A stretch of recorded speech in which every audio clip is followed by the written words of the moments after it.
This is Your Anxiety Toolkit, episode number 310.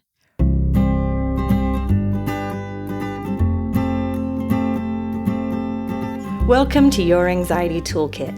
I'm your host, Kimberly Quinlan. This podcast is fueled by three main goals. The first goal is to provide you with some extra tools to help you manage your anxiety.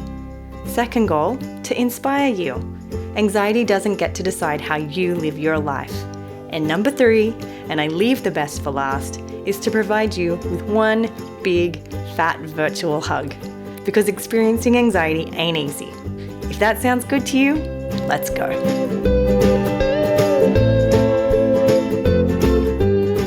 Welcome back, everybody. We are at episode 310. I just recorded it as 210, and I'm still in shock that we have hit 310 episodes. I recorded it and I was like, hang on a second, that doesn't sound right. And it wasn't. And that still shocks me to this day. All right, today we are talking about a very important topic, which is guilt and regret. And I've called this episode Guilt and Regret, the Most Misunderstood Obsessions. And I believe that to be true because a whole bunch of you are walking around wondering whether you have OCD or not, because a lot of what you hear is that OCD is all about anxiety and uncertainty. But what about the folks who don't have a lot of anxiety and a lot of uncertainty, but they're having obsessive guilt and obsessive regret in the form of OCD guilt and OCD regret? So I wanted to talk about that today. Before we do so, let's quickly do the I Did a Hard Thing segment. For those of you who are new, this is where listeners and followers share the hard thing that they've done.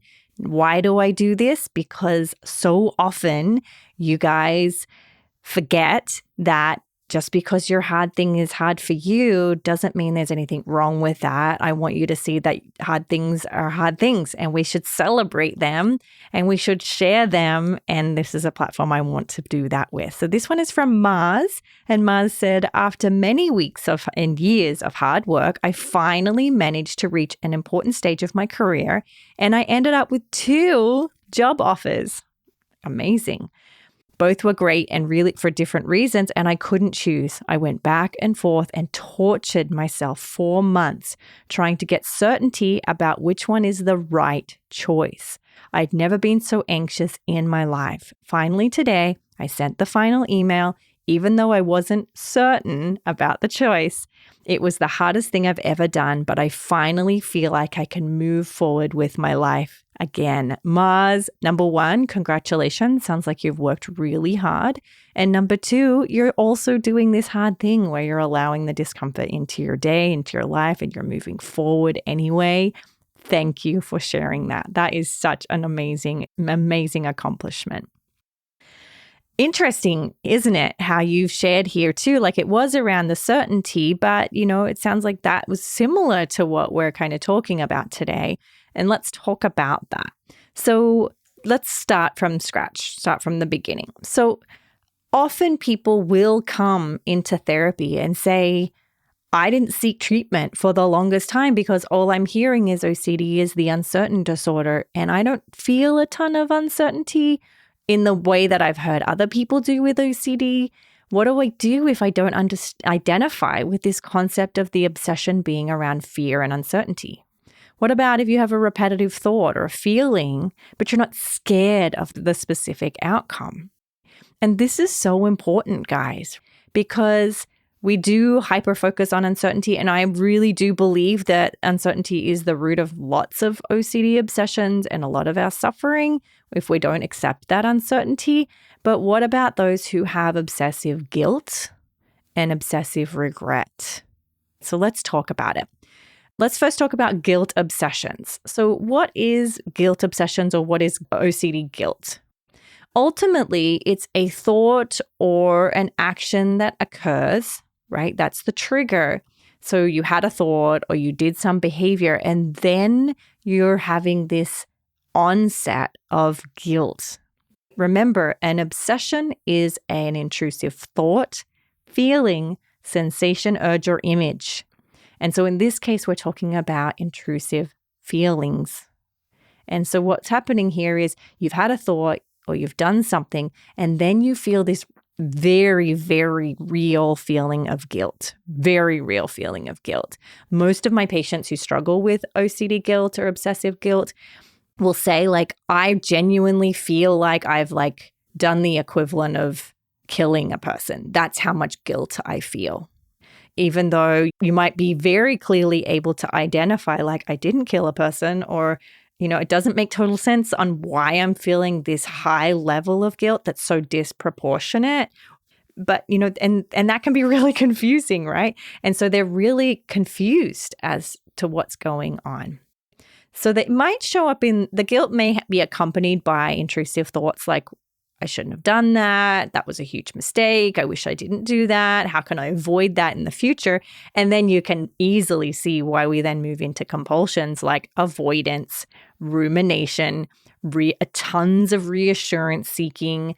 In therapy, a lot of people go to therapy, not even OCD therapy, because they don't even know they have OCD yet. And they spend all this time doing EMDR and biofeedback and hypnosis and all of this deep therapy work exploring the deep meaning of the guilt, only then to realize, like, wait a second, this is OCD.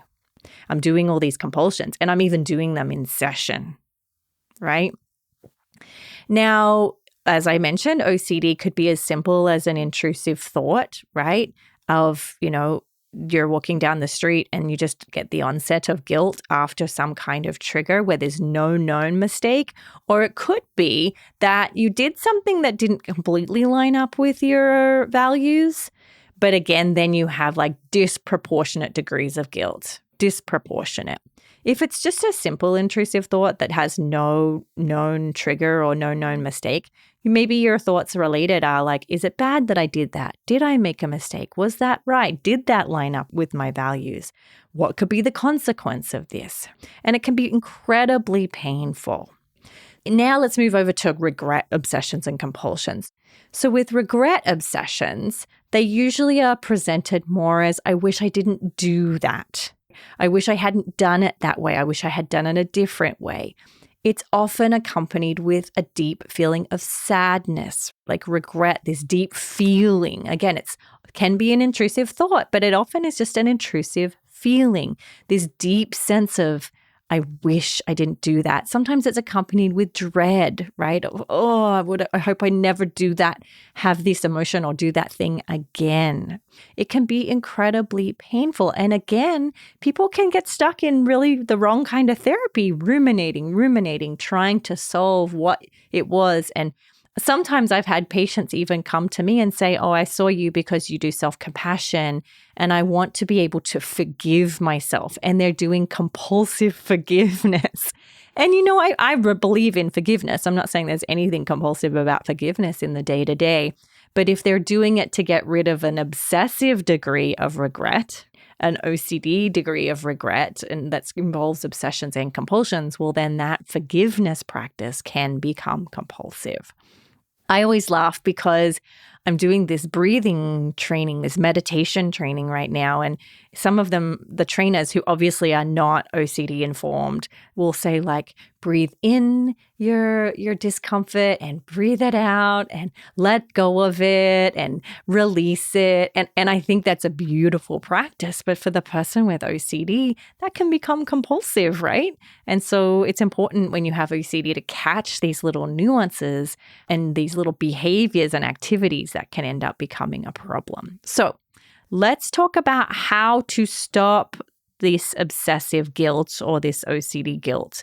And let's think about this a little bit in terms of how you might master this sensation and this feeling that you're having. So a couple of things before we move on is I have done quite a few episodes on guilt or letting go things in the past that in, other episodes. So I wanted to let you know, you can also go over, I did one episode about feeling guilty, and it's episode 161. I did another episode, which was highly requested, episode 70, which is called How to Let Go of the Past. And I did another episode, which was actually me talking about my own sense of, getting through something that I felt regret and guilt for, which was episode 293. And it was called I Screwed Up, Now What? So we'd actually have tons of resources here on the podcast about that. And I wanted to share those in case you wanted to really delve a little deeper. But let's talk about how to stop this OCD guilt. All right. So as you know, trying to stop an emotion usually doesn't work. So we don't want to try that. That's not going to work. Same with regret. How to treat OCD regret? I don't encourage it. What we want to do instead is we want to be able to acknowledge it and observe it and do nothing about it. Now, I am a big believer in this. Truly, I am. Whether you have OCD or not, when it comes to guilt, when it comes to regret, when it comes to shame, I'm going to encourage this very mindful approach. Is number one, are you able to catch it in its tracks? That is number one. That is a tactical skill, is awareness. To be able to catch, oh, I am stuck in this guilt bubble or this regret bubble or this shame bubble, right? Just like you would when you're stuck in OCD. You're able to catch, oh, I'm engaging in a pattern of behaviors that looks a lot like OCD. Same goes for this situation. So I'm observing and being aware of it. And then number two, catching where I'm wrestling with it. What safety behaviors do you have in relation to this feeling? Again, when it comes to OCD, it doesn't matter what the obsession is. It doesn't matter whether it's associated to uncertainty or not. It doesn't matter if it's real or feels real or not. What we want to do is take a look at the safety behaviors we're engaging in and first ask ourselves, are these helpful and effective? So if you have guilt or regret, and in your way of coping with that is to beat yourself up in hope that you never do it again, how effective is that? Is that working for you? Is it actually preventing you from doing things in the future that may trigger off regret and guilt? No, right? Are you avoiding certain things so that you don't have to have this guilt and regret in the future? Do a quick assessment on those safety behaviors and ask yourself, does this help me in the grand scheme of things? Knowing that OCD may pull guilt and regret on me for the most minor thing again tomorrow. Is it effective for me to try to make my life really small and avoid things because of an emotion that I may have to experience? Remember, the emotion will not hurt you. You'll allow it to rise and fall. It is painful. I'm not going to lie. It is painful, but it won't destroy you, especially if you have a relationship with guilt and regret and with this discomfort where you're not resisting it. Remember, what you resist persists. So you want to sort of take a look at, do a functional analysis, do a review on how effective is my safety behaviors. Are you engaging in reassurance-seeking compulsions? Saying, do you think I did something wrong? Going to your partner, do you think I did something wrong? Maybe you're confessing, I feel guilty that I did this thing. I want to tell you what I did so that I can let it off my conscience. Now, again, within a normal degree, we do this to some degree. Like if I always laugh. Several years ago, my son, who was 4 at the time, came home and blurted out to my husband that mom had ran through a red light. Right? Just out of the blue, he figured out that red lights were bad and you can't drive through them. And he's like, Mom went through a red light the minute he saw him, right? And then, of course, he was like, no, you didn't. And I had to admit to it. But after that, I felt this urge to admit to things so that I could absolve myself of that guilt and regret that I had. And we all do it. I want to normalize that. I don't want to pathologize those kinds of behavior. But if you're doing that repetitively and it's interfering with your relationships and it's creating more and more stress for you, and you do it once and you don't completely feel absolved and you feel like you need to confess again, this is a safety behavior that isn't effective and that's causing long-term problems and is feeding the cycle of OCD. We want to break that, guys. We want to break that. So what I want you to look at here is, again, awareness. Are you able to acknowledge what's going on? Are you able to identify the compulsions that are problematic? And then are you able to let it be there? Let it be there. Do nothing about it. Now, if you're a real badass, which I know that you are, you will then, if you're really ready, you might even do something fun and pleasurable while you feel guilt. Now, that is doubling down, right? While you feel the obsessive guilt, while you feel the obsessive regret, you're actually going to go have some fun and enjoy yourself. So important. This is a super important piece of the work that we do. Now, for those of you who have relationship guilt or relationship guilt in relation to your OCD, this is so important. It's so important that you catch the safety behaviors that you're doing and then you re-engage with your loved one. Because often what we do is we either do a whole bunch of compulsions or we shut down completely. We stop hanging out with them. We stop opening our heart with them. We stop, engaging in intimacy with them. And that can become a big problem. For those of you who have real event OCD and guilt associated with real event OCD, the same thing is applicable, which is we want to go through those steps and then we want to practice opening up our life, being fully engaged in our life, in the things that you value, whether the real event happened or not. I often get emails and DMs from people saying, I feel like my real event is worse than other people's real event, and so therefore I should suffer or I should figure this out. And I want to say that's a very tactical trick that OCD plays on you to get you back into doing compulsions.